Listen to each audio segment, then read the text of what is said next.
we have Derek Fisherman, obviously, a supporter somewhere. I believe he's an actual fisherman. Everybody in the Fisherman household is supporting Jim. Together we stand. Hashtag Team Jim. A female fan of Jim, it seems. There we go. I can't believe Jim got Aguero. I can't wait for him to beat Conrad this weekend. Hashtag Team Jim. And Mr. Big Mike Douglas. Haha, Chris, what were you thinking? Get rid of Aguero. Lol, you pancake. Hashtag Team Jim. Now, obviously the internet seems to be siding with Jim. Now, is this a defensive mechanism from everybody, trying to make him feel better for how he did last season? Or is it a genuine likability about the manager that, the fans are sticking with? I think it's more of an underdog story. He finished bottom last year, he's struggling this year, but he's just made some very smart transfers which could turn his season around. I mean, Adam, Jim had his first win on the weekend. Sorry, not his first win, but his first time off the bottom of the table due to a win on the weekend, I believe. Is this a turnaround with the transfers that he's made? He's achieved that without his transfers, so who knows what he can achieve now with these new players that he's brought.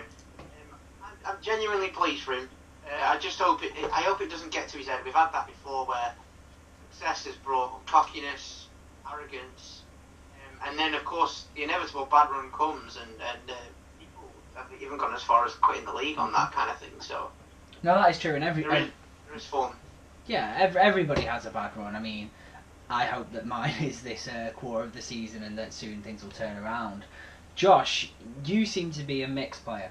You'll have an amazing week one week, and then lose substantially badly. I mean, what do you think you need to do? What I find is that I'll have a good week, but the person I'm playing will have an even better week. And then you look at the scores, and I would beat 90% of everyone else, apart from the one person who played me that week, which is annoying.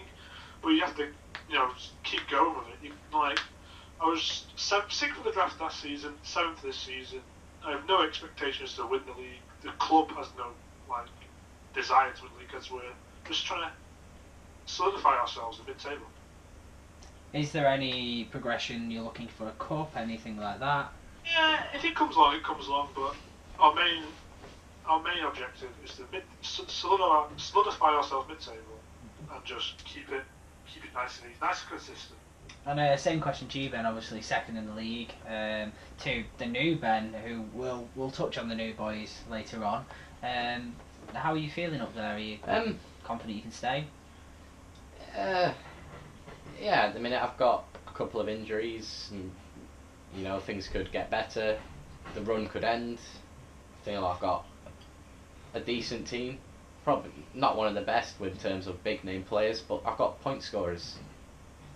Now, like I said before, obviously a quarter of the season's been played. Everybody's played each other once, so we are starting to see the table shape out. The most surprising thing I have to say, Adam, Ben, top of the table, last draft pick. Yep. I mean, it's crazy. It is absolutely crazy. Is this because he's picked up players, that score key penalties, score key free kicks, assist, or is his squad just a very good squad? What do you think? Well, I think you touched on it there. I think picking set piece takers is beneficial in the long run. I am surprised. Everyone knows that I was a massive advocate that Pick had a massive disadvantage into the season, and that's been proved completely wrong. I'm happy it's been proved completely wrong. I think it's refreshing to see new players coming in and doing well. I do think he has strength in some areas, not so much in others. I think he could be doing with another striker maybe. All it takes is the goals to dry up and the points to dry up, and then things could change. But at the moment, I think it's going really well for him. Oh, that's good. And Josh, what do you think the biggest surprise so far is? Obviously, the champion myself being bottom and 10th draft pick being first. The table isn't really shaping up the way that the draft looked like it would. I mean, is that what you would say is most surprising, or? I would, yeah. Obviously, you look at the table, you think first draft pick Chris, second was, I believe, Jim. Who was second? Jim. You think them two would be top, running away with it essentially with their advantage in picks. But you look at the table, Chris is struggling mid-table, Jim's down the bottom, and Ben's just, I wouldn't say lucky, but he's got players who are performing well at the moment, like James Milner, and even Tom Heaton, and there's just threw up the order because of their performances. This is the thing that people are forgetting, though. Obviously, it's more how your players perform rather than what they actually do. A clean sheet is great, but if it's a clean sheet and the keeper doesn't touch the ball, compared to letting one in but makes 20 saves, you know. Exactly, Burnley conceded this weekend and he's still got 9 points. Exactly. I mean, fair play to Tom Heaton, obviously future England goalkeeper, and we wish him all the best. I wouldn't say future, he's over 30 at the moment, so I wouldn't say that. Well, we wish him all the best in future anyway. So Adam, I have to ask, transfer so far of the season. We know the ones that Chris has done in the past, but if there's one that you had to pin out so far, which one would it be? I mean, that's really tough. I think because there's nobody. I mean, I think I'm right in saying there is nobody that is such bang form that made a difference. I'd be more tempted to say the people that have kept hold of players are actually doing better than the ones that have traded. That is true. I mean, that mainly stands to reason.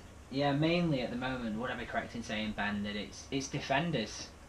Clean sheets are so rare this season. It seems the defenders are really winning people points. Yes, there's a lot of goals being scored this season. So when you do get a clean sheet, those are match-winning points. I lost to Gaz a few weeks ago from a late goal in the Leicester game, which lost me 2 clean sheets, I believe, which lost me the game. And that's where 7 points can be absolutely integral. So, all fair to be, Chris's plan of building from the back is understandable.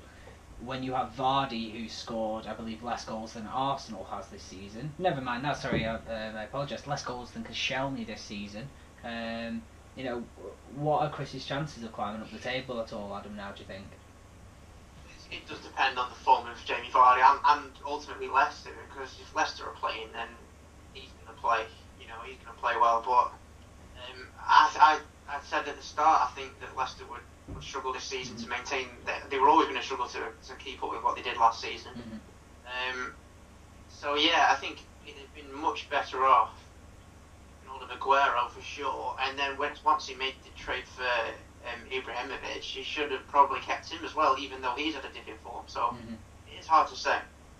And Josh, do you think the Leicester situation is that because they're concentrating on Champions League football? What's your view on it? I think this last season they overachieved, much like West Ham did last season. Look at how they're struggling as well as Leicester. And I think they just overachieved. In the Champions League, I think they're concentrating more on the Champions League because obviously more revenue, more money for the club. So the further they go in the Champions League, and if they can keep survival in the Premier League, which I think they will, I think next season we could expect more from them, perhaps. Well, seeing as we've talked about flops a bit, players that haven't been performing properly, I mean, you can name them all, the likes of Ibrahimovic and Pogba, Sturridge not even managing to start most matches for Liverpool. We'll just go around. Ben, who would you say the biggest flop of the season so far is?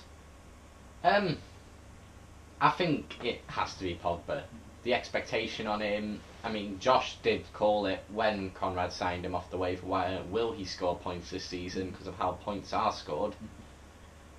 And he isn't scoring points as predicted. I'd say flop of the season so far is Pogba. Adam, same question if you had to choose one.